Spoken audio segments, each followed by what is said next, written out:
Okay, so basically the most expensive mistake I've ever made in terms of photography happened this week. And videography. And videography. And I just now realized it, and it actually is making me sad. Like, you know how I was sad about selling my cameras? This is 10 times worse. So I'm angry about it. So I have been spoiled all my life, and I've always had L series glass, which is weather sealed. And previously, you might want to recant. Is all L series weather sealed? Yeah. Oh. It's like one of the main things. And so any can lens with a red stripe? Yeah. Dang. Would you like to recant your statement about weather sealing being important now? For lenses, not for bodies. Yeah. That's really all I care about. But if you're going to have a weather sealed lens and you don't have a weather sealed body, there's Is R6 a weather sealed body? No. Yes, it is. It's very weather sealed. Are you serious? Yes. So I can shoot in the rain and be fine? If you have L glass, yeah. I didn't even know that. Yeah, dude. I've been like scared to do that. No, I shoot in the rain all the time. In England, dude, what do you think I've been doing? That's crazy. So I've been spoiled. I've always had L series glass. So I've never had issues. And we bought these Suray lenses. And, okay, I have a couple grievances with them. First, we bought them for $800 a piece. They are now worth only $450 a piece new, which is just, if you know anything I've been about scammed. if you know anything about return on investment, that's terrible. That's bad. I gotta sell and get out now. Like, yeah, holy I'm cow. screwed. And so then on top of that, the build quality is very subpar, no weather sealing at all. And so naturally, coming from Canon L series glass, I didn't know that like you have to treat your lenses like plants. So they need UV light, they need circulating air, they need sunlight, they need the correct humidity. And I always wondered why people kept their gear in those coolers. That's what I thought. And now I know. And so if you have trash glass, I want you to take your glass, take your 7 Artisans lens, take your Suray lens, and I want you to go hold it up to the light. And if you're like me and Luke, you have just now found out that you have fungus in your lens. And so if you've ever wondered why this podcast looks so good, the secret might have been the fungus this whole time. So there's been fungus in my lens, quite the strong amount of it. And it might not even be worth it to repair because the value of the lens is shrunken so much over time that to repair, it's like the same repair price. is almost as much as getting a new lens. And if you keep in mind, I was planning on these being my forever lenses because, you know, date your camera, marry your lenses. And then on top of that, I was going to buy the entire set soon. Are you still going to? I don't know. Now I'm completely screwed over. So You need to buy a fridge too. well, I bought a dehumidifier on Amazon. So I would say that's an underrated GOAT purchase for photographers and videographers is a dehumidifier. Just get one on Amazon. They're like $30. Stick it in your office. Put all your lenses on an open air shelf. Crack your window open. Or not the window, the blinds. The window. Well, I think that's what caused the fungus. Yeah. For me is I had the window open. So that was depressing. Also, Suray. Screw you guys. Make it better Genuinely lenses. screw you guys because their customer service phone line is terrible too. Yeah, that's how. I got so mad at them that my wife was like, "You need to chill out." Yeah. Yeah. So that was rough. All right, Dude, I just shot a wedding last weekend. Complete direct sunlight the entire time. wait. When are you shooting all these weddings? Like on the weekends. You never tell me about them. I usually don't. I have another one on Friday. Bro, what? But anyway. One day we're gonna wind up shooting the same wedding, and Probably. I feel like I tell you about all my gigs, and you never I usually tell you after the fact. share your heart with me. Yeah, You need to open up more. I should. Anyways, it was my first wedding that was like, I mean, I've done outdoor weddings before, but like thankfully to this point, it's either like been like under like a shaded pavilion or like an overcast day. Right. And this time it was just like direct. I mean, like noon? What day? What time of the day? noon. Yeah, like a noon wedding. Gosh. And I was like, man, like this is gonna be tough because lighting's bad. And Yeah. so I was like editing them, and I was like, you know what? And I finally had like gotten this preset that I have that I've like been using for weddings that I really like. That I have to fine tune it, but like Right. it gives me a good start. And I paste that thing on, and it just looks so bad. Yeah. And I was like, dang. And then, I don't know. I basically ended up having to edit these to look more like natural. I would say, not that my preset's not natural, but it looks more like a professional photographer, in my opinion. Right. Versus like just like straight out of camera. More stylized. Yes. And so what I ended up having to do is basically make them less stylized. Right. And I don't really like them, but like, I mean, like they look like good pictures. They're just not like my pictures. That makes sense. Whose wedding was it? It's just like some rando? Yeah. Actually? Yeah. Dang.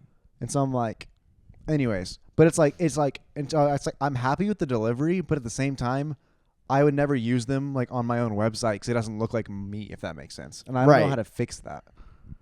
I don't know, man. I mean, I develop a preset that's perfect for like straight down sun, but it's a little more filmy, but yeah, it's very. I feel like I'm like honestly gonna have to have like 2 different like editing styles. Yeah, that's what I've developed. Because now I have 3. Because I have an off-camera flash one, and then I have the direct sunlight one, and then I have my normal one. Yeah. And they're quite different. That being said, I think I could sell my black and white preset. Like, I mean, I love my black and white preset. Which did you make it yourself? Mm-hmm. Oh, it almost has like some green in it. I use like, Michael's. That's so good.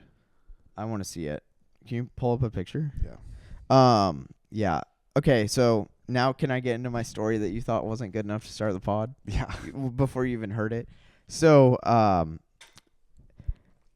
my wife and we had just gotten home from work, and my wife has this strawberry headband, and you know, our 25% of our audience who watches this who are women, you guys will get this. But you know the headbands that people use to do their makeup? I wear one of those when I shave because it holds my hair back.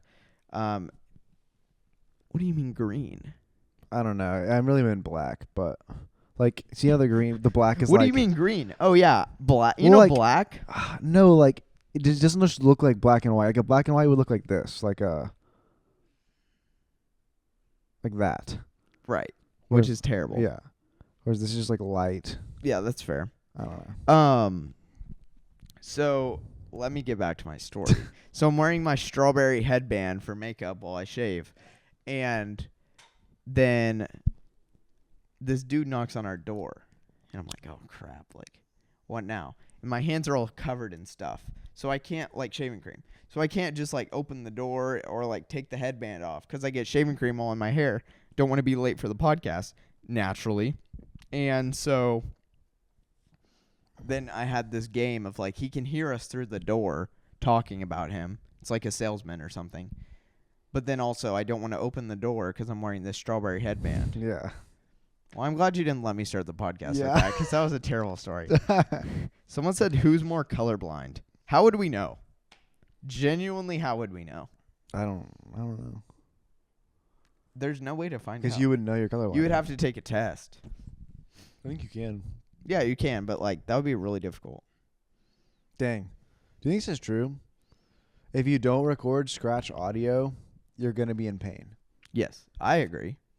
And because like sometimes time code messes up a little bit, or like some time code doesn't mess up. Someone messes up your time code. I will say there's been a lot of times where like I'm making an edit that I just wish I had scratch audio just for the sake of like being able to put it in the back or something. Because like I wanted it to sound less. I always shoot scratch audio every single time. Like we're shooting scratch audio right now. Yeah. That's like the whole point of a camera having a mic. I think a lot of people think the mics on your camera are supposed to be good. Nah.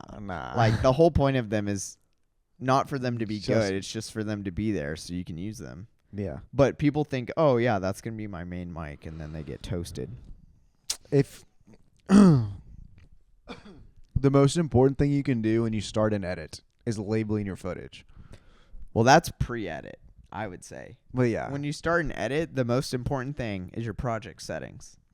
Okay, I will say yes, but like also or like for me, so what someone taught me to do, and this is my like how I set everything up with any video project that I start. I have like one folder, it's like the video project. Then I have one project. I have a project folder with an underscore, so it's always at the top that I save like my project files to. Then I have an exports folder, a media folder. In the media folder is just like graphics and photos. Then I have a footage folder, and then in there is like all my different cards. And then I have an audio folder, and then I think that's it. There's 5 folders. I do I do project. I do the name of the project. Then I do, usually I'm doing photos and videos. So then I'll do photo, video. Then inside video, I'll do Premiere. I'll do clips. I'll do audio. And I'll do music and then graphics. And that's it. Yeah. See, 2 different audio, And completely different styles. Sometimes I'll sort my works. clips into days.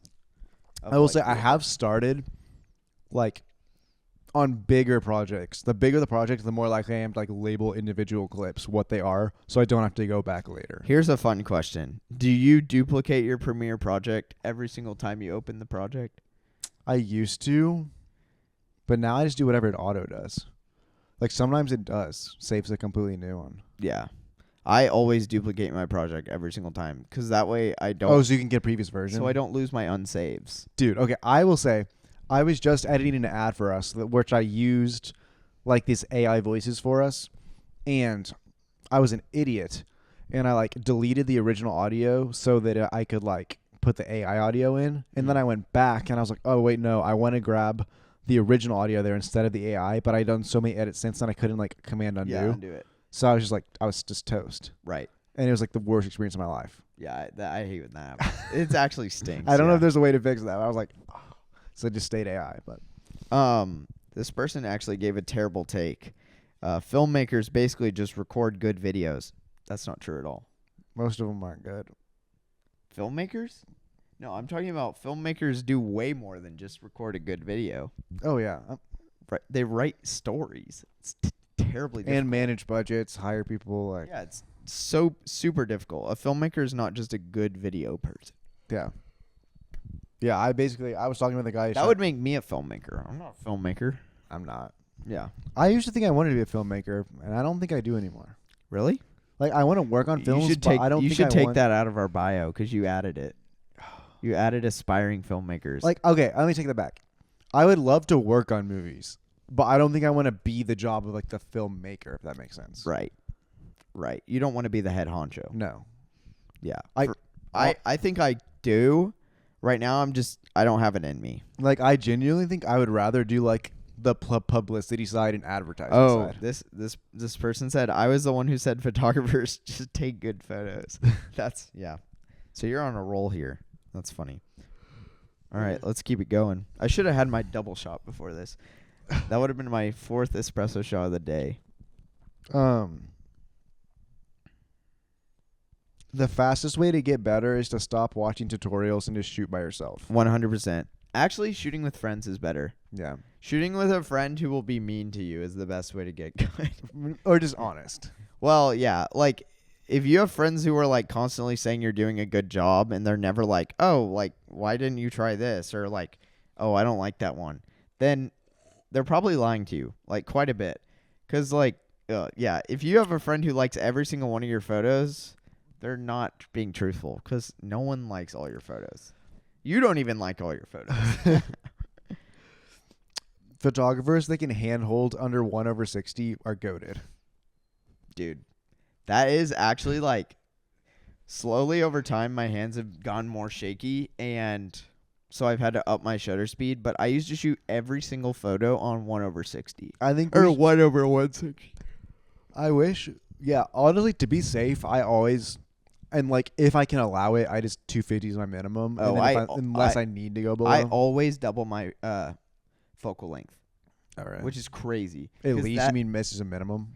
Yeah. Because, well, not as a minimum necessarily, because, like, on my 70 to 200, there's too much motion blur. So I have to have 500 as my minimum. That's so weird to me because I literally shoot on my 70 to 200 all the time. And I'm fine at 250. But are you pixel peeping? Because I pixel peep every photo. No. I, like, literally, like, all the way, like, 7 billion% zoom in. Yeah. Like, in I Lightroom. still think if I were to pixel peep on some of mine, I mean, we'll look at a different time. I'm pretty sure they'd be good. So. All right, let's open up some raws sometime. But, yeah. Oh, dude, we were supposed to bring our bad raws.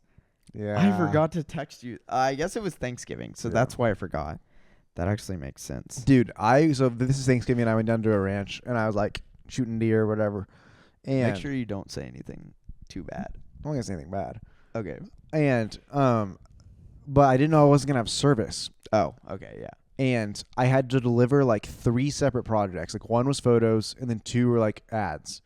And I was like, do you know how difficult that was for me to like? Oh, I know. It was especially since you're a procrastinator. It was unbelievable. And so he probably waited till the last minute to do everything. It was awful. I'm trying to go shoot deer, and then I'm like on my phone, like refreshing, trying to download these things. It was awful. Yeah, that's terrible. So basically, if you're ever going on a trip, make sure you're going to have service if you have projects going on.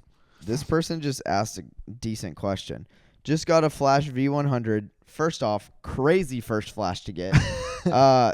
What's the basics of how to use it with like the direction of the light? Well, first off, direction of the light is the most basic thing that you can do. I would say bounce it or off the ceiling. Bounce it off the ceiling. But then what you need to do, just buy a mag mod. Well, Luke likes to buy a mag mod. Buy a spherical mag mod. Your photos will be beautiful. I would buy a flash trigger and do off-camera flash instead of on-camera flash. Nobody wants to carry that around. On-camera flash is more difficult. But then on top of it, you need to learn how to do your settings. And the easiest way to do that is just put it in TTL mode. You have all the accessories for it. You probably don't have a flash trigger because it does not come with it.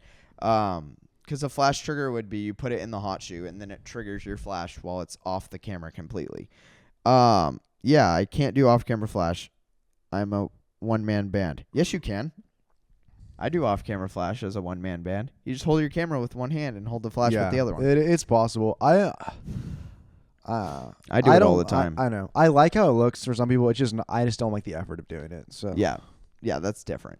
But then put it in TTL mode or ETTL. That's the easy. And then easy mode. Once you have that figured out, which honestly, that's kind of sad, though, because TTL is just auto mode. Yeah. So I would start playing around with manual as much as possible. And manual, literally, all you have to do is set the zoom length of your flash, which is insanely easy. You just put the zoom length of your focal length and then set your power. And literally, all you need to do is set your settings how you like them on your camera. And then just turn the flash power up and down until you get the look you want. And a little secret for you guys, the more you expose your image properly in camera and turn down your flash, the less dramatic of a look you get. And the more you underexpose your image in camera and turn up your flash, the more dramatic of a look you get. And that's it. If you have a Sony and try off-camera flash, good luck. My hot shoe works like half the time with a trigger if I'm running around. The reason for that is actually probably your recycle rate. So you just need to get better batteries for your flash. It's probably not your hot shoe. I can almost guarantee it. Because flashes have been good since like 1910. So sorry about that. Get more batteries. Dude, I didn't actually. Someone knocked my flash out of my hands. Yeah, dude, you're just screwed. It bent it. But you know what that means? Off-camera flash, baby. And so it's so hard to like do in the hot shoe. I literally had to get pliers and I think bend God it back. was calling you to off-camera flash. Maybe. I really think that's what it was. Could have been. That person was doing you a favor. I don't know. The day that I like bring like 2 lighting stands and have 2 off-camera flashes is the day that I just need to retire. Like, what? I've gone too far. No, that's when you've peaked. When you're finally lighting a dance floor properly, bro. I literally did that the other day I basically did that. I just had constant light instead of flashlight the other day. I know, but it's I swear it is. My Godox V1 is a god, and it will last days. Yeah, it's lasting days because you aren't recharging it, and then your flash power is too low. Trust me. Okay. If you don't back up your photos, you don't love what you do. Yeah, if you don't back up your photos, you're just asking for a lawsuit, dude. Like genuinely, like if you're formatting your cards, well, I don't know. There's a couple ways to do it. A lot of people leave the photos on the cards until they've delivered the photos. I do that. I sometimes do that. I back up in 2 places. Yeah, I do that too. And then I just leave it alone and like edit, like normal. But yeah, you're just asking for a lawsuit. The other thing, dude, contracts are key. Yeah. Like actually, this was one of the first weeks where I was like, dang, contracts are really important. And it's because like working with like big companies and stuff, you need to protect write yourself. Down. Yeah. You need to have a usage section and a like delivery section because so picture this. We'll paint a little picture for you. Imagine you get paid $10,000 to make a video for someone. And in the contract it says, you deliver the video, we post it, we pay you $10,000. Okay, great. So you spend 100 hours making a $10,000 video. What if they don't post it? Are you still going to get paid? You never specified that in the contract. So that's why it's important to have two different sections. You need to make a content creation section and then a usage section. And you don't have to charge for usage. You can say, oh, the usage is included with content creation. But what you need to specify is, pay upon delivery. if I spend 100 hours making this video, you better pay me for 100 hours Yeah, of work. and if you don't post it, that's on you. That's on you. It's not like if I hit my deadlines and you don't post it, I'm still getting paid. I hit my deadlines. I did my end of the deal. Like, you don't need to bring usage and whether they use your stuff into the deal or not. Because, like, this weekend, I took some really great photos. I did a really good job. The client maybe didn't like how they look in them. Okay, not my problem. Like, genuinely, I delivered like 500 photos. If you can't find one, and granted, the contract originally stated 15 photos. And since we shot for so long, I was like, okay, what am I going to do with all these photos? So I edited them and I sent them off. If you can't find one photo in that, that's not my problem. You need to specify these things in your contract that say, like, hey, this is my payment term. You just check is due in 30 days. Payment is due before shoot. Like, all this stuff. Like, go into ChatGPT and literally, like, you can use ChatGPT to make a contract. It's fine. Like, it's not a big deal. But, like, specify every little thing in your contract, even down to, like, oh, like, I'm expecting a meal at this event that I'm shooting. Like, stuff like that is important. So please do it. Guest host coming on the podcast. It's been ages. We need to hop back on that. We need to. It's the holiday season. I actually have a bunch that the people said that they would come on. Yeah. I need to ask this guy who's a Dude Perfect editor to come on. I want him, but in December we have to get. I know. Yeah, I know. They're busy right now. I know. Well, we got to make a time. I still haven't asked. I'll text him. Okay. I just don't want to ask him because I work with him. I see him all the time. I feel like I can because there's no pressure. Yeah. Okay. You should do that. Okay. Okay. Dang. When do you think is the right time for someone to learn After Effects? Today. Like, if, like, I feel like it's, like, after year one of videography. I don't know, bro, because, like, you can do After Effects without even having footage. Yes. So maybe it's day one. That is true.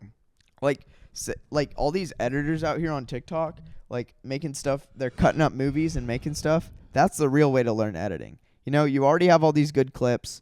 You're not relying on having good clips to make masterful edits. Go in, chop up a movie, make an edit, post it on TikTok.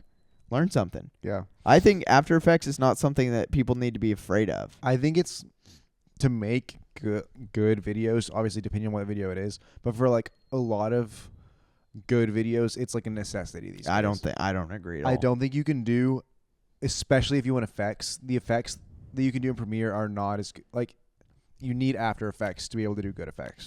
Well, to do good effects. I don't agree at all that you need After Effects at all to make a video good. At all. I'm just like, because, like, you don't need effect. You don't need a logo. A normal logo transition or, like, fade in, fade out looks horrible in Premiere. You don't need effects to make a good video. Okay, but, like, do you know what I'm saying though? Yeah. Like, just take the next step. You have to have good effects. I keyframe my logos in and out, and it looks fine. Just like a singular move. Yeah. But, like, it looks so good when it, like, builds itself. Like, I love doing that in After Effects. Yeah, I can't do that. So I also, the logos that I'm working with, people won't give me the stuff to do that. Valid. So I quite literally cannot do that. Not every shoot needs a storyboard. I don't know. I think you should have a storyboard for every shoot. You should have a vision for every shoot. I don't know if you necessarily need a storyboard. Okay. So this is where it comes back into the argument that me and Luke constantly have. I think that how you do anything is how you do everything. Oh my god. And Luke does not think it. And so that's why I always tell you guys to use a contract for every single shoot, because one day you're going to get screwed over, and it's going to be the one day where you didn't do things right. And so that's why I think you should do everything right all the time, no matter how much effort it takes, no matter how annoying it is. You should stick to your process. You should stick to how you organize your folders. You should stick to your routine. You should stick to your workflow, because I believe that if you do that on every single little small thing, then it's going to be that much easier on the big stuff. And Luke just doesn't agree with that. Luke thinks that I see all these videographers posting like $100 budget, I bring my iPhone. $1,000 budget, I bring my A7 III. $5,000 budget, I bring my FX6. No, you have the FX6. Bring the freaking FX6. You know, like, why are you being so lazy? Now, I always do it for reps. Yeah. I understand if you're renting gear, totally different story. Yeah. Obviously, if I have $100,000, I'm gonna rent an Ari. Like, duh. But like if you're not renting gear and you just have the gear laying around, why are you not bringing it? Yeah, that's my argument. Yeah. Not every clip you shoot needs to be 10 seconds long. I don't agree. Do you think it needs to be 10 seconds? I shoot every single clip for about 15 seconds. Oh, your editors hate you. I'm my editor, and I love it because I have so much footage to work with. Yeah. Do you know how I edit? I pull my clips. I cut the front and end of every single clip because that middle section is literally perfect. And then I drag all of them into my timeline to edit my music.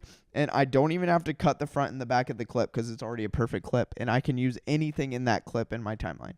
It's a beautiful process because all the grunt work is on the front. And then in the actual fun part where I'm cutting the music, boom, boom, boom, boom, boom. And I literally get my edits done so fast because of that. I mean, it makes sense, but I just also don't want to have to watch that much footage later on. I don't watch that footage. You don't watch that footage. You scrub until you can see no camera shakes. Cut it. Yeah. Done. And like, since I'm editing what I shot, it's pretty obvious when I mess up. So. Yeah. If you have to rely on an electronic shutter, you're not that good. I've never used my electronic shutter. I've used it one time for a soccer game, and I hated it. I feel like for certain speed, I never shot something fast enough that I had to use it. Yeah. But I have shot things quiet enough that I needed it. People always talk about silent shutter, and I don't like it. Like, if someone hired me to do their event, then they hired my loud camera. Sorry. Like, think about how old cameras, like, people used to shoot weddings on 5D Mark IVs. Those are kind of loud. Yeah, I don't know. The other day I was in a podcast, and I know their mics probably couldn't pick up my camera, but it was so quiet in there, just a huge studio. And I was every time I clicked my shutter, it was I was oh, so I literally changed it. What mics were they on? 7Bs? No, SM7Bs? they were just on a mixture or whatever. I don't even know. It wasn't uniform. What podcast was this? I don't even know. Was it for work? Yeah. Oh, I see. Okay. Did Did I say which camera should I upgrade to from A7 II? A7C, I would say. That's a great camera. I don't know. A7 III? I don't know that much about the A7 II, but the A7C would be a great upgrade. There's no need to underexpose your photos by 4 stops. Yeah, why are people doing that? They think it gives them more room to play with it in the edit. People always say that, but then that's not a general rule of thumb. Especially it's only for some cameras. Yeah, specific cameras. You can't just pick up any camera and be I should underexpose. Yeah, this. I should underexpose. Michael used to always tell me to underexpose my shots because it made it easier to edit, but that's just because he didn't want to edit that hard. Yeah. Because it was volunteer photos. So yeah. Obviously, yeah. No, you should not be doing that. Why wouldn't you just perfectly expose? Because I got the he got the FX30 for video. Yeah, great. That's all. If you're getting the FX30 for photo, you need to get a brain transplant. That's all. No photographer should own more than... Well, I don't want to say that. No photographer should own more than 20 presets from other people. Dude, how would you search through those so fast? It would literally take you light years to edit your galleries. I just feel like it's okay to buy some presets and you're maybe 5 to 10, but then you should start building your own. Yeah. Of course. I've bought a lot of presets, but I really only use one that I use 2 that I've bought consistently. And I built out everything else that I have.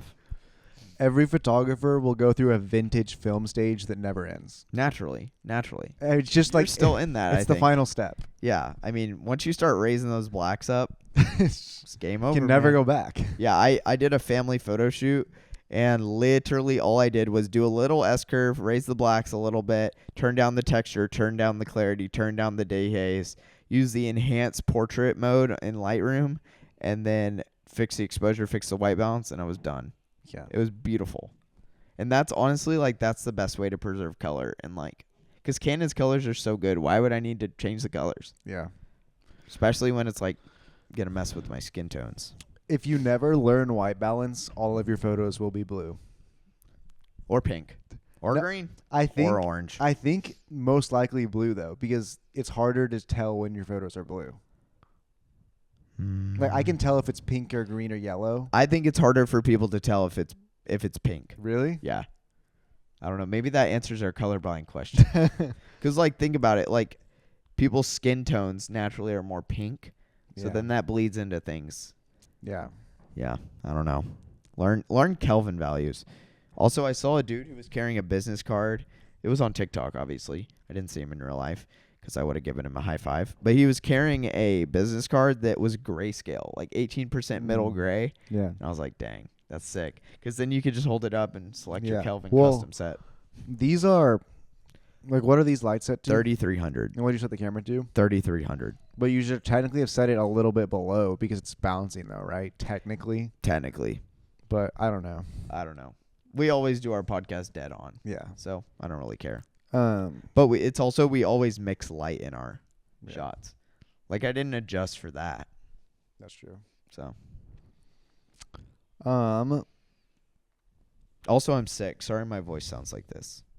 Maybe it's, like, soothing. I don't know.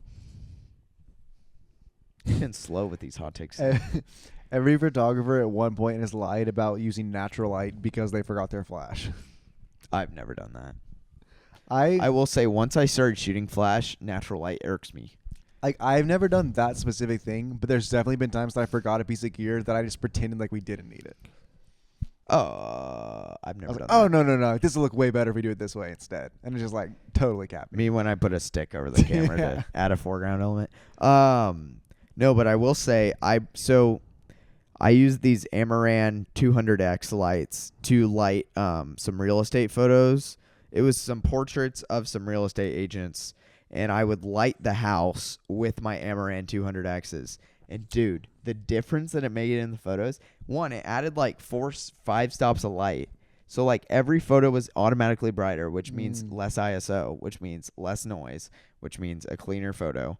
And yeah, it was just heaven on earth. And honestly, I think I'm going to buy like 2 more of them and bring them on every single shoot that's indoors. Because why would I not? And I set them up for every single shot. I put them near a window. I bounced them off the ceiling. I bounced them off the wall. I lit entire kitchens, entire living rooms with just these 2 lights. Yeah. And it was so easy. It was legendary. And not having to use flash was kind of nice. What's your thoughts on buying a mirrorless just to scan film? No. I think low-key worth it. It's cheaper than a film scanner. Really? Yeah. Yeah. I mean, I don't understand why you don't just have a mirrorless camera anyways, because mirrorless cameras are awesome. Someone said he's capping, but I don't know what. Cool. Anyways. Okay. Every photographer's journey started with, let's go to a parking garage. Yeah. Yeah. I mean, I know ours did. I think that's a Canon event. Or going to your local park and taking photos of your friend in high school. There's flowers in the grass for no reason. Yeah, it's like you find your most artsy friend who's like the most open-minded, and you're like, okay, let's go out to this field. Yeah, I honestly, buying a mirrorless camera just to scan film is worth it. Yeah. Most people's biggest problem isn't the cameras they have; it's their lack of editing, or I would say Over editing. or over editing. I think over editing is chronic in this generation. All the trends of like, have you seen the photo trends where it's like swipe to edit? Yeah, And it's just the most abysmal edit of all yeah. time. And they're either like just kidding, but then sometimes they're not. And you're Yeah. like, Oh my. Yeah. Comment your photo if you have a photo that you've over edited, comment it in our comment section. I want to see them. Yeah. We should have people send us photos to review. Can we do that? Can you cut this into a reel? Can we make a reel asking people to send us photos? Yeah, I feel like it's more of a story thing, but yeah. Oh. Okay. Well, send us your photos and we'll talk about them on the podcast. Yeah, but or we have so many reels that people have just put their photos in and we can just pull from there too. And rank them. Yeah. Yeah, but I feel like people don't want to open themselves up to that ranking. That's what the photo contest is going to be for. Yeah. Do you have... Oh, that's disgusting. This person said, do you have any recs for people getting into drop shipping prints? Yeah, you're destroying art and you should not do that. But what even is that? Drop shipping prints, mass producing prints, and their own? No, they buy prints off like Alibaba and then drop ship them. Do you know what drop shipping is? I know what drop shipping, but I didn't know how it related to what we were talking about. Yeah, I know. This person might be the scum of the earth. R6 Mark III or Sony A7 IV? Well, the Sony A7 Mark IV, III. the Sony A7 IV isn't even out yet, so I would probably say the Mark III. My foot's falling asleep. It's always the left one. When you're shooting, do you put like the green line that says if you're balanced or not? Oh, yeah, every time. Really? Yeah. Why? I don't. Why? I just don't. Wait, on photo or video? Photo. I do a both. I shoot with a grid. Grid? Why would you shoot with a grid? I love the grid. I don't know. Which like grid? 4x4, 3x2? the most one, the most lines. Oh my gosh. I just like it. What? How does it help you? It like helps me like put an eye exactly where I want it. If that makes sense. Yeah, but if you're shooting with the most points, how would you even know where that's going to end up in your edit? Because you can just see like you can just see how it shapes like so good. I don't know. It just helps me see the shape of the image. And I guess the mood of it. Oh, I don't know. And like it lets me put like lines exactly like line. Yeah, it lets me just. I feel like it just gives me. It helps my eyes just see things that I wouldn't have seen without it. Then I'm like, oh, that looks so much better. Do you ever like go to the edit and you're like, dang, I wish I still had the grid on there? No.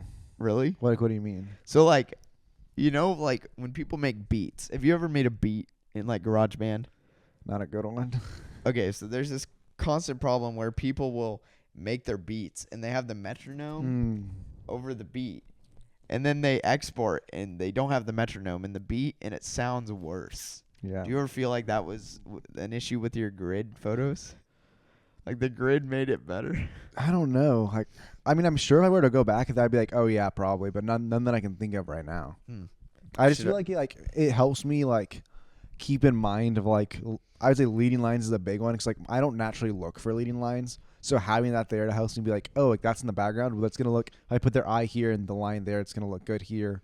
Or like, oh, if I have them take up like just this half of the frame, I put the background. I don't know. Can you show me some photos? Can you show me photos where that's made a difference? Because I'm actually interested in seeing if I should use use it. Well, I will, but you do they everything. won't be able to see it. Yeah, I know. You do everything on your Lightroom catalog, and it drives me crazy. Because like I'm not a cloud-based person. Like I do everything locally, and so Lightroom catalog freaks me out. So like, but using our sponsor PickTime, you can. I'm just kidding. Like these, I feel like I was able to lay them out perfectly. Oh, like because flat I knew exactly where I wanted everything. Oh, that actually works. And so I was like, yeah. Yeah, but not like portraits of people. Yeah, but people, I would say with it's more just eyes. So I know, but I guess I don't need the grid to do that. It's just like I just like am always shooting people, so I can't imagine. Wanted to clarify for selling my personal prints online. Oh, you're not drop shipping prints then. You're just selling prints. Drop shipping is where you buy mass-produced stuff off of like Alibaba or Temu, and then you sell it marked up on Amazon. So don't tell people you're drop shipping because that's like terrible. Selling your personal prints online. Well, do you have really good photos? Because if you do, people should just DM you and be like, hey, can I buy a print of that? I mean, there's always some advertising. I don't think people naturally ask for prints. I do. I've bought prints from people just by texting them. Really? Yeah. I don't know. This is a big thing for me. Is I would never, and Skylar like thinks I'm weird for this, but I would never hang another photographer's work in my house. Why? Unless it was like of me or like my friends. Why? I don't know. I like You don't think decorating anyone's ever taken a photo so good that you'd hang it in your house? I just like my own photos. So like, okay, when you're in the bathroom, like, isn't it nice to just see like an insanely good photo? in a public restroom, yeah. No, in your bathroom. No. You I'll don't put my photo. Like, I don't think my photos are the best photos in the world. Like, no one can beat me. It's my house. If someone made the best photo in the entire world, your favorite photo in the entire world, would you print it and put it in your house? I don't think I like see another person's photos and like think I like it. Like my photos. What? My photos matter to me because I took them. Like there's moments behind them. So you don't like anyone else's photos? That's not what I'm saying. I wouldn't hang them in my house because there's no meaning behind it. The art in my house has to matter to me. Bro, no. You're not listening to my question. If someone took like a photo that was somehow like extremely I don't think you've looked at enough photos.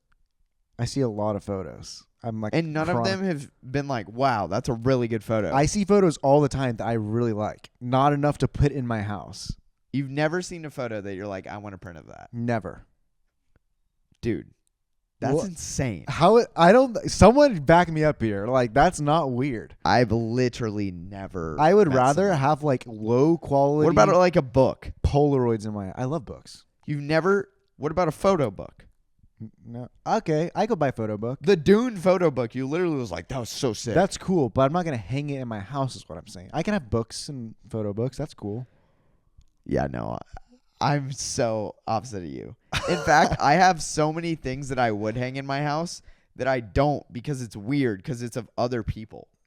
Like I've seen so many photos that I like of like celebrities that I'm obsessed with. It's such a good photo, but I won't hang it in my house because I kind of think it's weird to have a random dude or random girl on the wall of my house. Yeah, they agree with me. 100% agree. I like hanging photos of my own work that I took. Yeah, awesome. But like, what about other people's stuff? Someone said, what's the best way to send photos to the client? Pick Time. Pick Time. Shout out Pick Time. Pick Time is really good. Pick Time's great. And they're doing a sale right now. So go check out our reel. We actually made a reel for them. All I'm saying is like, I would rather have like 100 low quality Polaroids hanging in my house than like $1 million print of like some weird photo. Yeah, no. I don't know. It's Dude, like we differ so much. It's the moments from behind that matter, not the actual. I don't know. But also like I look back at like so this is a perfect example. In my studio in there, I have like 8 pictures hanging of like some of the most famous artists that I've got to shoot with. Right. I would never just hang a picture of Jelly Roll in there unless I shot it. Yeah, duh. But there are better photos of Jelly Roll. No. You're talking about people. I'm talking about photos in general. Any photo. I would still, if I went and took a picture of the Empire State Building that was good, I'm sure there's other pictures of the Empire State Building that are better, but I'd rather hang mine. But is there anything that you like enough to hang a picture of it in your house? No, I would just go take it.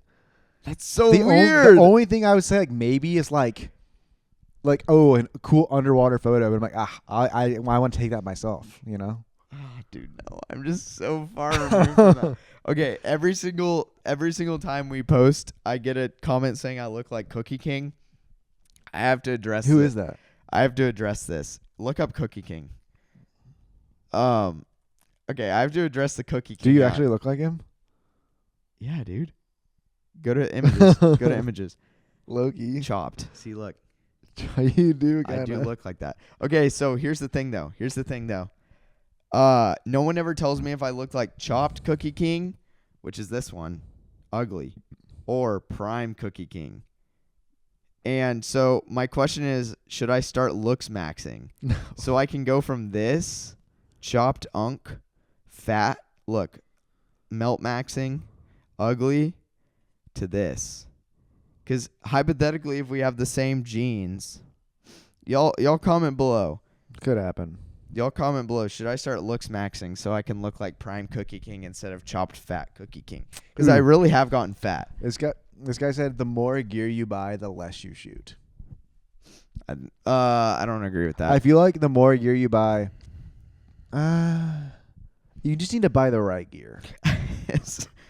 Melt maxing made him laugh. Do I look like Chopped Cookie King or Prime Cookie King? That's my question to y'all. Like, I actually do want to know. Like, am I chopped? Cause our what's it called? Our podcast is like, we have no girls who listen, so that automatically means you're chopped. In my opinion, if you have no girls who listen to your podcast, it's because you're chopped. Someone said prime cookie. I appreciate that. No, I think gear is all about optimizing workflow. If your workflow becomes sub-optimized because of how much gear you have, then that's a big issue. Would you rather only post your best work once a year or have to post everything you ever took?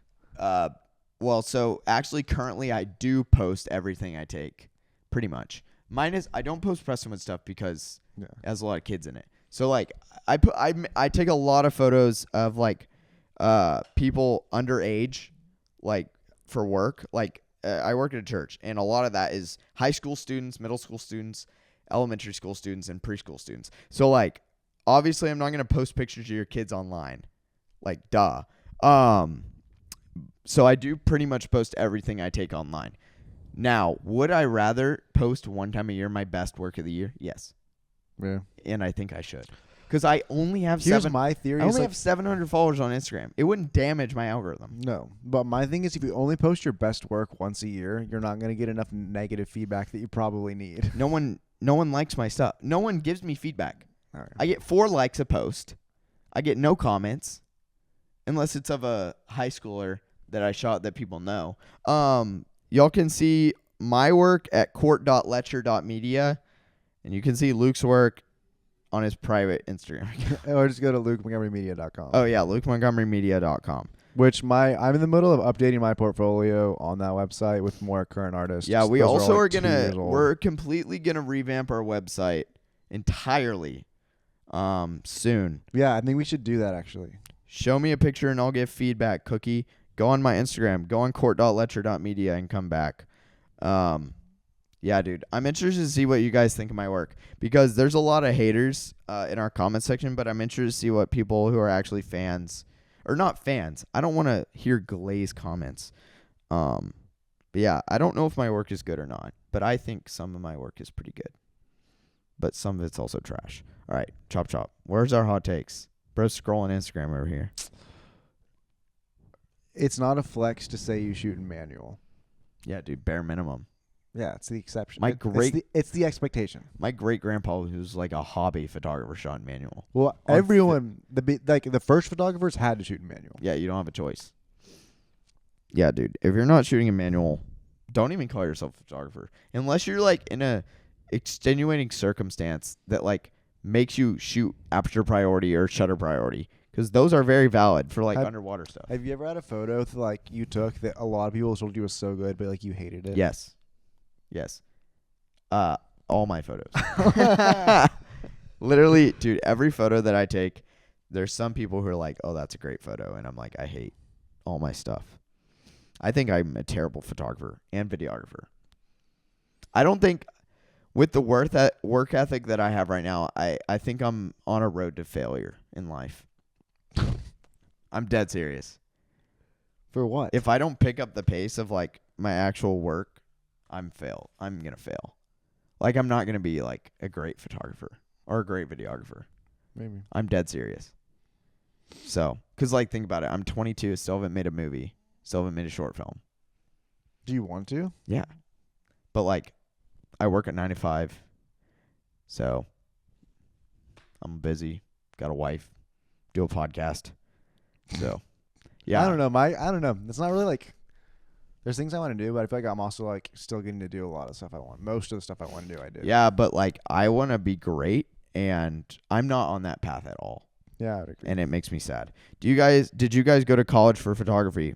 Do you want to speak into that? Yeah, you did. Not for photography. Bro, your degree was quite literally digital media. Which is not photography at all. It's literally not a single part of that. Okay, well, Luke went to college for photography. That's not true. I didn't go to college. I went to college for like half of it is like, so it's a 3-part degree. One is broadcasting, which is not photography even in a little bit. Yeah, he went to college for photography, One is like basically half. I'd say like graphic design-ish. And then the other third is like Google Ads, digital media. So like, Yeah, so everyone spam Luke went to college for photography. I'm just kidding. Thoughts on ZVE10, Tamron 17 to 70. That might be the goated vlog setup of all time for if you don't have money. What's y'all's advice to a beginner photographer?